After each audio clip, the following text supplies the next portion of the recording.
شروع کرتا ہوں اللہ کے نام سے جو بڑا مہربان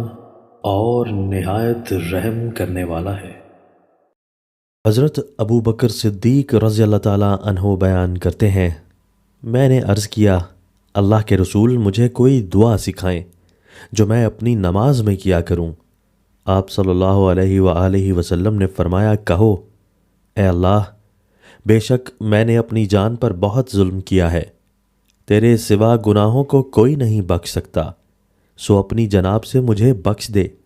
اور مجھ پر رحم فرما، بے شک تو ہی بخشنے والا مہربان ہے۔ حضرت عبداللہ بن عمر رضی اللہ تعالیٰ عنہ سے روایت ہے کہ رسول اللہ صلی اللہ علیہ وآلہ وسلم نے فرمایا کہ اللہ کے ذکر کے بغیر زیادہ کلام نہ کیا کرو، کیونکہ اس سے دل میں قساوت، سختی اور بے حسی پیدا ہوتی ہے، اور لوگوں میں وہ آدمی اللہ سے زیادہ دور ہے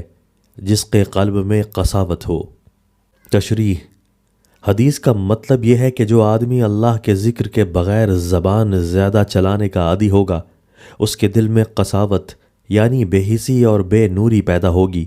اور وہ اللہ کے قرب اور اس کی خاص رحمت سے محروم رہے گا۔ دوستو، اللہ تعالی ہمیں ان احادیث مبارکہ پر عمل کرنے اور اپنی زندگیوں کو سنوارنے کی توفیق عطا فرمائے۔